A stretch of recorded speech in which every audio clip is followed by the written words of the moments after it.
big sky, big potential. In association with Mills and Reeve, this is Eastern Promise. Achieving more together. Welcome to episode 95 of the Eastern Promise podcast. Join me, Mike Rigby, as we look at the wonderful things happening in the east of England and the remarkable people making them happen.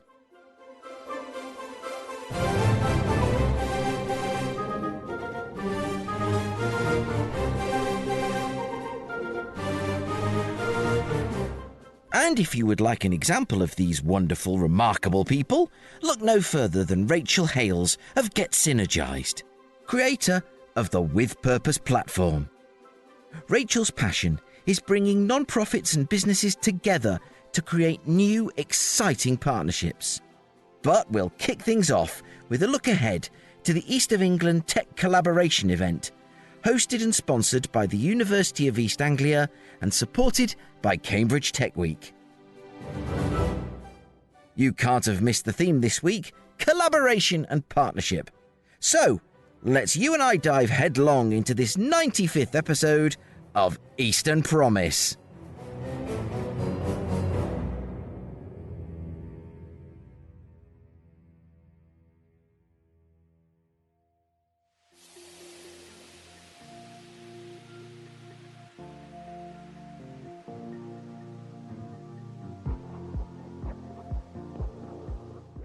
Now, I must be honest, I was already pretty excited about Cambridge Tech Week this year. I went last year. I went to the brilliant launch event in Cambridge at the offices of Mills and Reeve, of whom you may well have heard on this very podcast.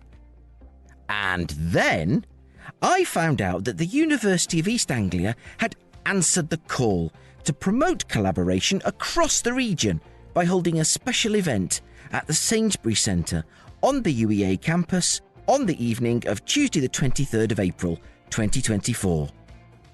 This event will be a celebration of partnership and cooperation, and it is my profound privilege to be chairing the panel at that event. Oh, very funny.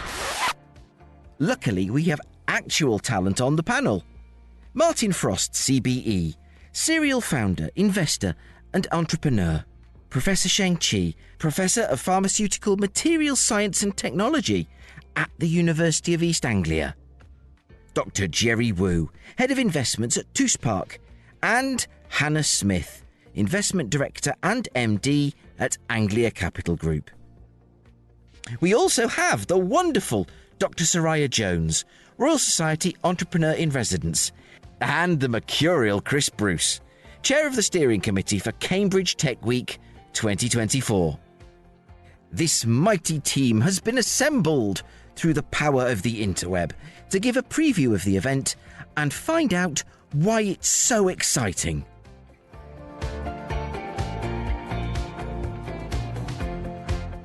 So, here we are with the three quarters of the panel and Chris Bruce, our overall chairman of the board on the evening, and the wonderful Dr. Soraya Jones as well. But could I start by asking, Sheng, could you introduce yourself, what you do, and tell us what you're really looking forward to for the event? Okay, so I'm Sheng Qi. I'm a professor of pharmaceutical materials and technology. I work at the School of Pharmacy at the University of East Anglia, which is this time the host of the launch event. I'm very much looking forward to welcoming the entrepreneurs, the inventors, the innovators, the investors from way outside East Anglia, anywhere really. But looking forward to discuss new ideas, potential collaborations with people, as well as showcase what UEA and Norwich Research Park and the bigger East England we have to offer in the space of innovation and enterprise. So, yeah, looking forward to meeting everybody. That's fantastic. Thank you very much. Hannah Smith, MD and Investment Director of Anglia Capital Group. Can I ask you to give us your points of excitement, please? Thanks, Mike. Yes, no, I'm really excited. I'm really excited to connect with everybody, encourage innovation, share stories for growth and success. And I think it's set to be a really exciting week. Fantastic. Martin Frost, CBE. Please don't. When I was recording the intros to you all, the number of takes I had to have at this about saying the word entrepreneur, which I still can't really say on command. I don't know why, but what are you looking forward to from this event? I'm really, really looking forward to meeting people who I don't yet know. I've had the privilege to get involved in building a big business in and around Cambridge over the last 10 years. That's had me very head down, focused on medicine and surgery. But the opportunities are way beyond that in Cambridge, and I'm really looking forward to meeting folk, trying to make their own mark in the region, and seeing how we can all help achieve that. Soraya. Yes, thank you, Mike. As you know, I'm also the ambassador for Cambridge Tech Week 2024. Last year was an amazing, super occasion celebrating the first inaugural event. And this year I'm looking forward to the Cam Tech Week 2024. But I'm also the Royal Society Entrepreneur in Residence for UEA Science Faculty. I'm deeply full of deep gratitude to UEA and NRP and the supporters, Mills and Reeve and Cambridge Wireless, Cam Tech Week, Chris Bruce, for enabling us, UEA and NRP and the supporters to host the 23rd April of event. I'm really looking forward to meeting old friends as well as new friends, seeing who's out there to explore potential of collaborations, playing to the strength of each region, because I truly believe that as an ecosystem, we have the potential for further collaboration, working with each other, and hopefully achieve more innovation to provide a more powerful offering to the world outside. The mic can't capture the amount of nodding that was going on there while you were talking. It's almost like the bit in Halfords that sells the novelty dogs for the back of the car. We're all nodding along, and how fantastic that was. Chris. Thank you, Mike, and thank you all the contributors today, and all the parties that Soraya has mentioned that is combining and collaborating to make this happen. This year for Cambridge Tech Week, I was determined that we made a big effort to outreach beyond Cambridge, beyond the UK, to encourage folks to come to Cambridge Tech Week. Because I see this as a platform for global tech to come to meet. And that includes our relations and our collaboration potential across the east of England. And as Soraya knows, right from the offering, I said, Soraya, I want to do an event outside of Cambridge, in Norwich, Ipswich, somewhere else, to really give the message that we have an opportunity to grow the capability across the east of England with some fantastic capabilities and assets and knowledge and insights. But we need to scale up together and really be the sort of the powerhouse that was mentioned in the Chancellor's recent budget, and contribute that strongly to the UK GDP and to be collaborating on a global scale. So I'm really looking forward to meeting the eclectic group of people that have already registered for the event: investors, entrepreneurs, other members of the tech ecosystem, academics, and really meet new people and encourage new conversations which will lead to some sort of business impact in the end. Well, I'm totally looking forward to it. The whole shebang, and not just the 23rd, but that is going to be, what a way to kick it off. I'm really looking forward to it. Thank you all for being on the panel. Thank you, Chris and Soraya, for involving Eastern Promise. This is absolutely what we're set up to encourage, to celebrate, and to showcase. I look forward to seeing you all there. It's going to be wonderful. Thank you very much. And just as an aside at the end, Hannah, Sheng, Martin, I would love to get you on Eastern Promise individually at some point and talk about the work you do, because that's absolutely the sort of thing we want to celebrate and support. Mm-hmm. But thank you for asking me, I should say. I'm really honoured and proud. Great. Thanks everyone. Look forward to seeing you all in person on the 23rd.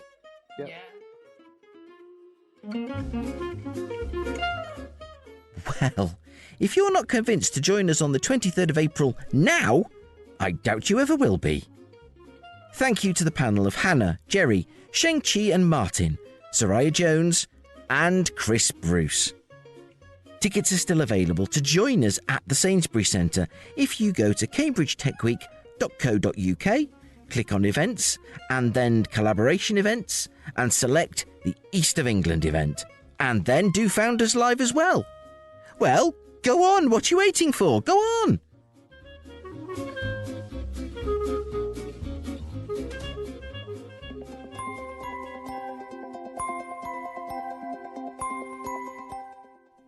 Eastern Promise is a not-for-profit community interest company, and I couldn't be prouder to have Mills & Reeve as our partner. A UK-wide law firm with a global reach, Mills & Reeve believes that by building connections in the communities within which they work, great things can be accomplished, and they're not wrong. That's exactly what I believe too, and doing this podcast has in just 3 short years introduced me to some extraordinary people. All of which is the perfect cue to introduce Rachel Hales of Get Synergised and the creator of the With Purpose platform. Rachel is passionate about linking up businesses with non-profit organisations like mine, helping both sectors to communicate their needs and offer help more effectively. This, in turn, has created lasting partnerships of mutual benefit to both businesses and non-profits. Now I know what you're thinking. You're thinking, Mike, I've heard fewer buzzwords in a beehive. I want to hear from people in the non-profit and business communities who are actually using this platform effectively. And so you shall. For I met with Rachel along with Hannah Chapman, charity manager of the Cambridge Acorn project, a charity offering therapeutic services to children, young people and families who have experienced trauma and face financial hardship. And Nick Finlayson-Brown, partner and head of the Cambridge office of Mills & Reeve. And so it was that Rachel, Hannah and I joined Nick on the top floor of Botanic House, Mills & Reeve's beautiful offices on Hills Road in Cambridge. Rachel Hales of Get Synergised is sitting across from me, looking incredibly worried, and I don't know why, because what a legend. Well, you know, I've done my own podcast series. It's always funny when you're on the other side of it, though, isn't it? It is. Well, I don't know. And nobody's asked me to be on their podcast yet. Or maybe, yeah, I'll have to get you on mine. Well, there you go. But I'm absolutely thrilled you're on mine. Oh, thank you. So, Rachel Hales, we also have... Hi, I'm Hannah. I'm from Cambridge Acorn Project. And Cambridge Acorn Project is... So we're a charity. We work with children and families who've experienced trauma and abuse and are facing financial hardship. And we provide panoramic or holistic therapeutic support inside and outside of the therapy room. Now, I listened to your contribution to Rachel's podcast, and a lot of what you said sort of chimed with my limited experience of Cambridgeshire, it has to be said, but we'll get into why in a bit, because I want to introduce Nick Finlayson-Brown of our very good friends at Mills & Reeve to tell us more about what you do here in this fantastic building with the best view in Cambridge. Thank you very much, Mike. Well, we are a national law firm, and we have one of our largest offices based in Cambridge, and we're full service, so we do everything that a law firm would do, from commercial to sort of private client work. But of particular interest to me, because I'm head of office here, is what we do in our community as well, which is why I've come across Rachel and today Hannah, and are really pleased to be here with you today. It's a delight to have you all here, and I've been really looking forward to this. Rachel, tell us about what Get Synergised does, because there are so many people sort of in my orbit, both here and in Norfolk, in Suffolk, and wider, I hope, who really could learn a thing or two from you. Oh, thank you. So my background's working in communities with children, young people and families, and back in 2018 I noticed a gap between how businesses is engaged in their community and how non-profits look to engage with businesses. And so what I do is I close that gap, and I provide 3 services. One is the With Purpose community and platform, which involves networking events where businesses and non-profits can come together much more easily on a level playing field, but with purpose at the heart, so that they can look at businesses sharing ways that they can help their community, but also communities offering opportunities for their business to engage with them. So it's like kind of this skill sharing, really. What do I need? Where can I help? Which improves people's lives. And then I work with businesses around their strategy, around ESG, social value, social responsibility.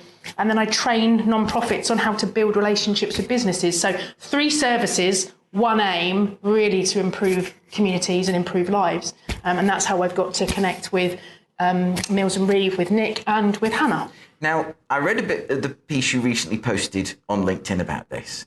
You sort of, fresh off the plane from Australia. What makes somebody go on this journey fresh off a plane from Australia? Oh, really interesting. So I turned 40. I had opportunities ahead of me. I'd been working at a brilliant charity in Cambridge, but just felt like it was time for change.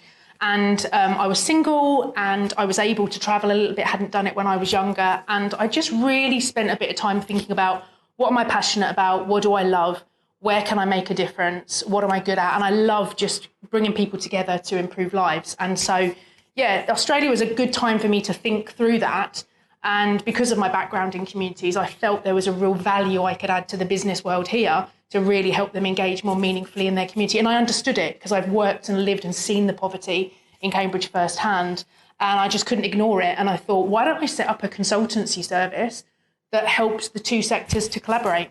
And here I am. I mean, I recognise a lot of what you're saying in how I got to do this. But on Eastern Promise, we went to interview Vicky Neal, who's the head of foundation at Cambridge United. And we actually did that at the Galford School, which actually passed on the way here today, which is sort of by the Abbey Stadium and is at one of the most deprived parts of the city. This is one of the most unequal cities in the country. And what strikes me is not so much that fact, but that there are so many dedicated people trying to address that fact, which I think is hugely positive for the city. And what struck me is, despite Cambridge United's place in sort of the football firmament, which is not really relevant, they got this strategy that was so perceptive, so engaged, and so well directed. And you talk in your podcast about the difference between strategic thinking and impromptu thinking. How does all that mash together? Because that really struck a chord with me, because I am impromptu down to my core. I'm I think some of your guests in your podcast, which I recommend to everyone, says, and I will stop speaking in a second, is, seeds. You throw out all these seeds and then forget to water them. Yeah, I think it's a really good point. I think non-profits really struggle with time and resource. And it's very easy to put out lots of requests to all of the businesses in the community. But actually, you need to be a bit more thought through and targeted. It's going to save you time and energy. And really identify businesses that are a good alignment and a good fit and share the values of your organisation. I think that's really important. And I help non-profits think through that so they can make better use of their time and get a better return on their investment. Because I think there's an approach and a strategic way of doing it, which is the work I've been doing with the Acorn project. And Hannah will be sharing some of the successes she's been seeing with the growth of their business partnerships and what they've been doing. And I think for businesses, it can also be a bit of, it comes to the end of the year and, we need to pick some charity to do something with, or it's Christmas time. And I work with businesses to embed a strategic approach to their social responsibility that runs throughout the whole year. And I've done some work with some businesses in Cambridge who have sort of said, or Cambridgeshire and wider counties, who have said, we do a lot, it's very scattered, it's not very thought through, and we don't really know the impact that we're making. And I think it's really important that we're strategic, so not only does it save time and energy, but it really gets directly to the people that really need it in our communities. I mean, that's fantastic. And it sounds like an ideal place to bring in Dr. Hannah Abraham. It's Hannah Abraham, isn't it? No, I've got that completely wrong. I misread that totally. If you want my full name, it's Hannah Chapman. Hannah Chapman. I don't know where I got Hannah Abraham. I do apologise. Let me take that one from the top. That's going to go on the cutting room floor. Dr. Hannah Chapman. Heavy edit there. It's so weird being referred to as doctor. Well, I'm sorry. I have these all these people I think work really, really hard to get there, and I think I like to try and honour that, and by using it, even if I tend to only use it when I buy myself something, shopping online, and it's fun to see it through the label. What? Hannah, I'll just keep it simple. Hannah, could you tell us a bit about how everything that Rachel's described has worked for you at the Cambridge Acorn project? Yeah, so I think back in 2022 we had grown significantly. We started in 2014, and need skyrocketed during COVID, and we also got some really important national lottery funding during COVID, and so we'd kind of got to the point where we were rapidly expanding in 2022, and we realised we needed to think about diversifying our income, really. So it took us to the point where we actually thought, right, we need to be more strategic. We can't just rely on grants and trust. We need to think about how else we work to meet the huge need we're seeing at our front door. And so that led me to work with Rachel. I remember going to the was it the first post-COVID? It was, yeah.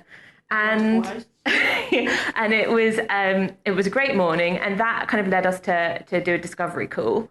And it was an opportunity, I think, to sort of be poked a bit and think, right, we really need to put some energy into this. You know, we've got skills within our charity that we can draw upon to try and really do this. And Rachel really helped us to refine our thinking and just remember that actually we can offer something to businesses that's really valuable, and we can offer a way for businesses to have impact on the front line. And that isn't always easy, I think, for businesses when they're thinking about their kind of responsibility to their local environment of how do you actually do that? And it's through organisations like us that can really help businesses make a difference and you know, work together to support the whole of our local environment. And so that was, I guess, really the beginning of our journey. At that point, we didn't have any business partnerships in 2022. Now we have a whole family of businesses kind of surrounding our organisation that are really helping to drive us forward. We've had organisations that are able to give us key skills that help widen our offer on the front line. So we've had, can I name a different law firm? So we have Tees Law, who have helped us to start our pro bono law clinic. So we work in partnership there because, you know, there's huge amounts of inequality within the legal system. It's incredibly hard to get legal aid, and, you know, it's not properly funded. And so we found out that we've got lots of clients who are actually representing themselves in court without any legal expertise, and themselves, you know, having to kind of find out how they do this as they go along in private law matters. So Tees were really able to help us with their skills to meet that need on the front line. But we also have a range of businesses who have been able to help us with our marcoms, with our kind of business strategy for the charity of how we actually present ourselves. And that's really important because we channel all of our money to the frontline work, right? We have very, very little overheads. We don't run any buildings. We all work out of kind of community buildings or businesses who generously give us space. And so what these businesses have been able to do is help us improve our marketing, our communication, our branding, the way we talk about ourselves, so that other businesses may also be more interested, because when we can better speak their language, we're going to be able to make better relationships. And so that's kind of where we find ourselves today. We've had an amazing journey with Rachel alongside us, who's challenged us and helped refine our thinking, but also, I think, held me particularly accountable to make sure that I don't let the ball drop and that we're continuing to go. That accountability point is crucial. But at this point, I actually, speaking of businesses, I want to bring in Nick to talk about the ESG point of view from Mills and Reeve. I mean, you are a company that I looked at your values and I was so impressed. Everything chimed with what I'm trying to do. And I'm sure that the same is true for Rachel. Not want to speak for you, Rachel, but I'm sure it's true. I sat in a meeting of the Norfolk Economic Strategy Workshop at Breckland, and one business said, it was Vanilla Electronics from Thetford, said, "We want to get involved in ESG. We do not know where to start." Where did Mills and Reeve start, and what's your approach to ESG? So it's a really interesting question. So I took over my current role about 5-6 years ago, and we already had it was then the CSR strategy, which has morphed into our ESG, which is really what you'd expect, what it says on the tin from the ESG perspective. But what I found particularly difficult as somebody coming new into the role was, well, we want to give back to the community. Where do we start? Because as you say, and as we've all said, you know, Cambridge on the one hand is an economic powerhouse. On the other hand, you only have to go a few miles north of Cambridge and you've got social deprivation as bad as anywhere else in the country, if not worse. So how do we deal with that? And that's why meeting Rachel at an event, I think it was at a It Takes a City event, where Rachel was bringing businesses together to try and help charities, was such an eye-opener for me, because there are very few organisations within the city where that sort of collective is working. And in particular, one thing that I think we should see a lot more of is businesses with a joint purpose trying to help things like Acorn and other worthy charities within the city. What Rachel helps to do is to bring focus to that and bring a strategy around it. She's got her Networking with Purpose, which we're sponsoring, which is an amazing way. I mean, we hosted an event here just before Christmas. I think we had about 40 businesses, 40 charities all coming together to do a speed dating. Now, the difficulty with that is that you come away from it and think, I'd like to sponsor 40 charities. But what Rachel helps us to do is give us focus as to where we direct ourselves. But I definitely think, we were talking about this earlier, there is a piece around a more collaborative approach between businesses to help charities and charitable endeavour within the city. And I think that what Mills and Reeve does is remarkable. But before I sort of bring the others in, do you approach this as Mills and Reeve as a kind of, you centre your ESG work on each office, and each office knows its sort of hinterland and where to engage and to talks to people like Rachel to engage? Or is that something that more comes down kind of like from Mills and Reeve HQ and this is how you'll do it? Or I'm just intrigued to know how you sort of pick. So we've got 8 offices across the UK, and we tend to have a single charity that we support collectively, and we support that through various all-office events. So we have a summer event where we'll go and walk in the Lake District, and it becomes slightly competitive, it's good fun. We meet people from the other offices, but we also raise a lot of money for a specific sort of firm-wide charity.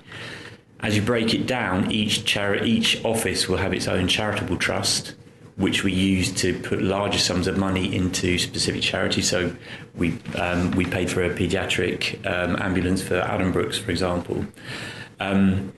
So that's another aspect. The other aspect is we then choose particular charities and get involved with particular charities in the communities that our offices are in.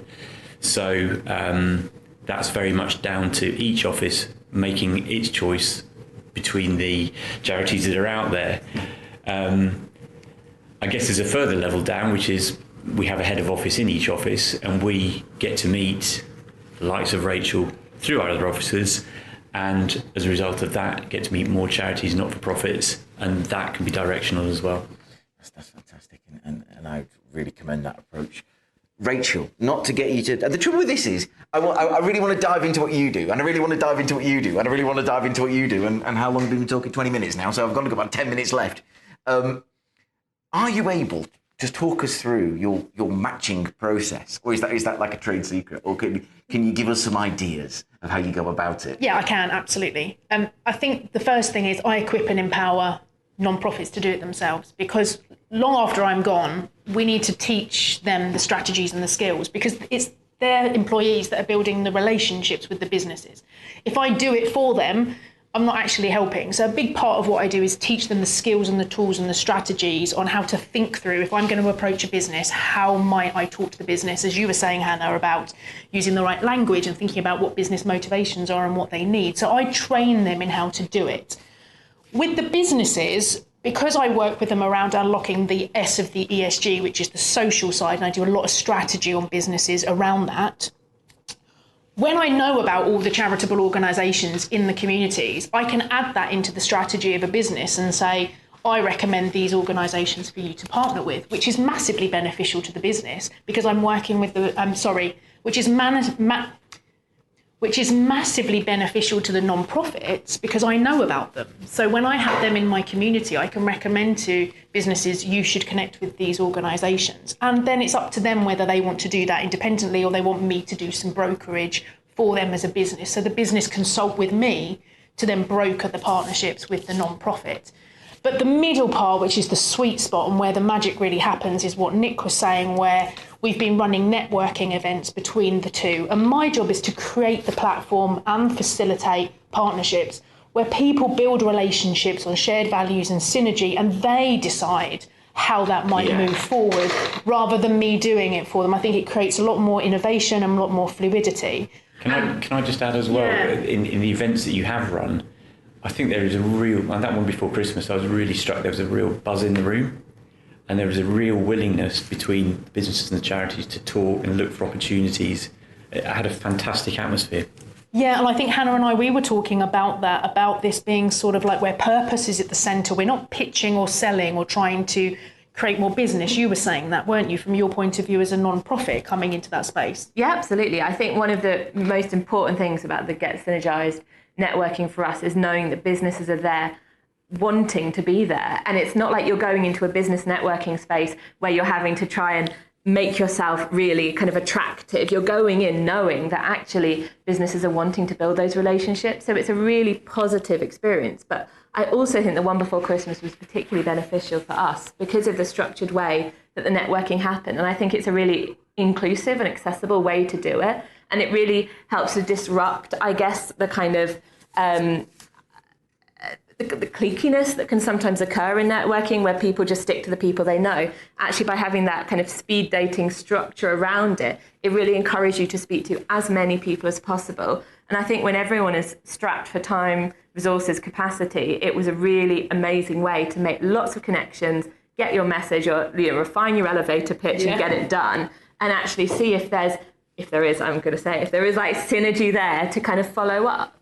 Yeah, so I think going back to your point, I create and enable it to happen. And I'm really thankful to Nick and Mills and Reeve and Kevin Appleton at BMW have been social value partners sponsoring these events to make them possible. But in response to that, what I noticed was that both parties wanted to connect also between the events. They found that the events were brilliant, but they kind of almost craved more connection.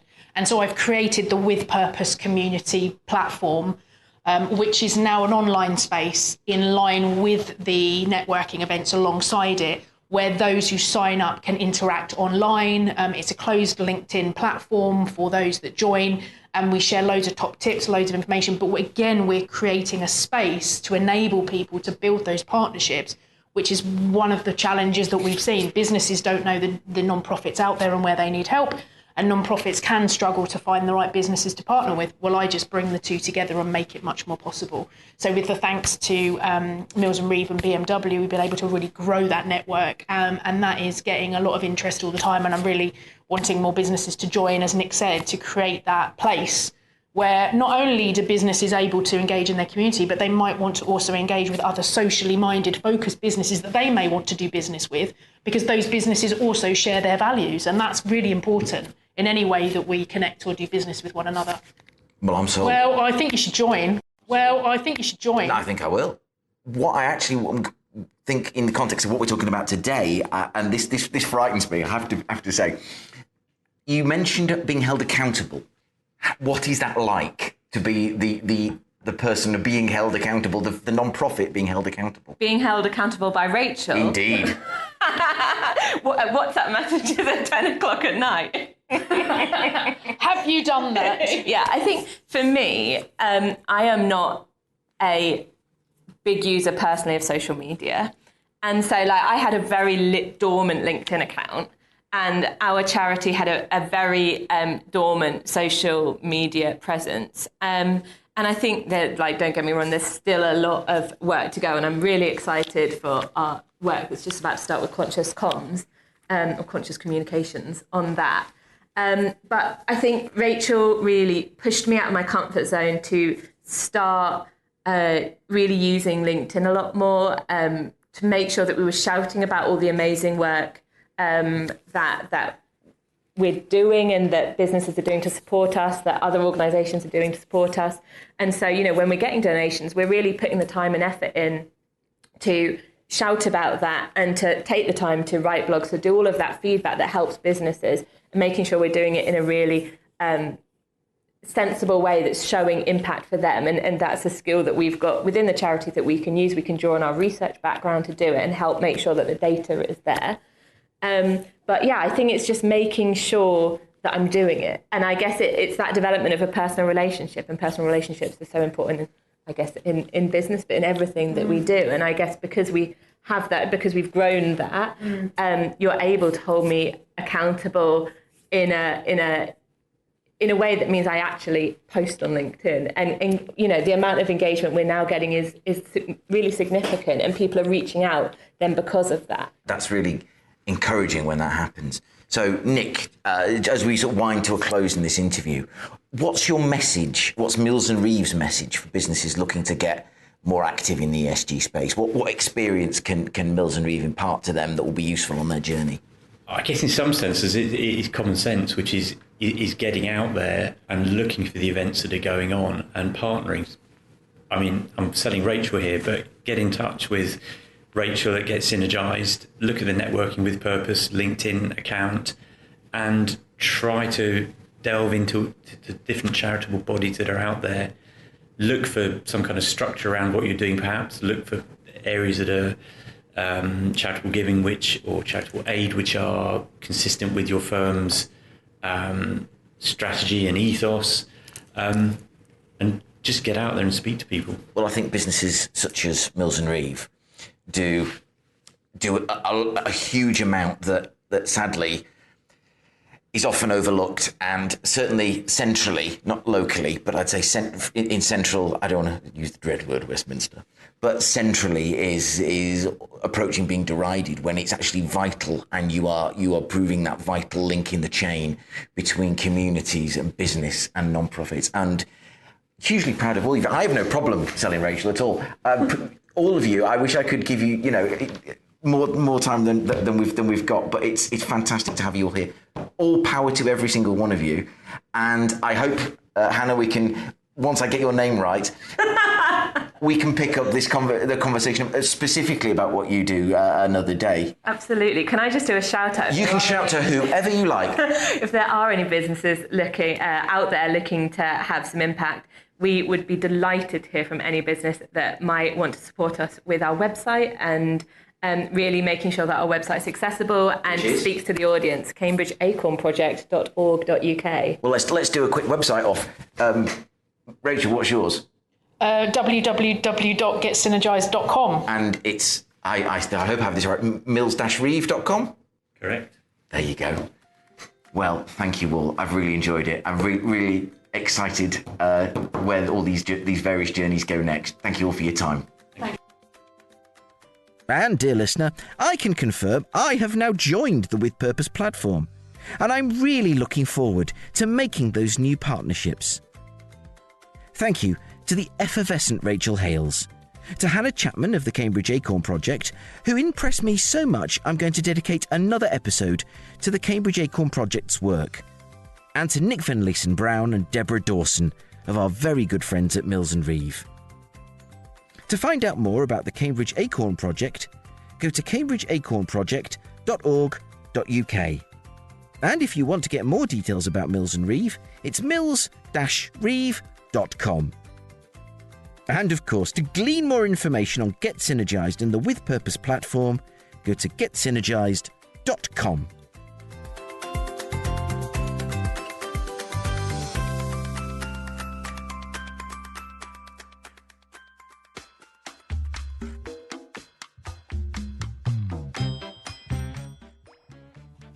If you're waiting for CrowdSourcing... Thank you. Then I'm afraid it's not here. Now. Don't worry. It's gone on to a better place. No. I simply mean it's got too big for its britches. I've been putting out CrowdSourcing... Oh. At the end of every podcast, and also just by itself to give you, the listener, maximum choice. However, the CrowdSourcing audience is big enough for it to stand alone and also make this podcast between 5 and 10 minutes shorter. CrowdSourcing. Oh, at least get the timing right. And so, the latest episode of the particular feature we're discussing will appear in the Eastern Promise podcast feed as normal. But I mean, who'd balk at less of this, Bobbins?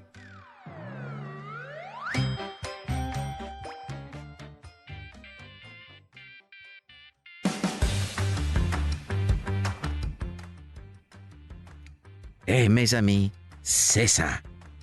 That was episode 95 of the Eastern Promise podcast.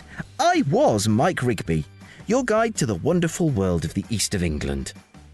Next time, I'll be chatting to serial entrepreneur, parallel angel investor, mentor, chair, trustee and author, Peter Cowley. We'll be discussing the investment ecosystem within Cambridge and the wider East of England. And Peter will be speaking frankly about his ongoing journey as a cancer patient and his new book, Public Success, Private Grief. Peter is truly inspirational, and I hope you'll join me for that very soon. Until then, bye for now.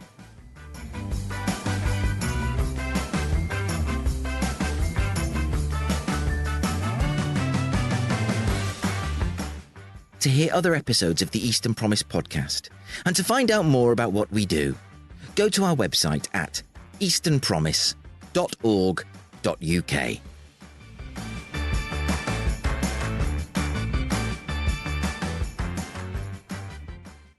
Eastern Promise is a Priors-Croft production in association with Mills and Reeve, achieving more together.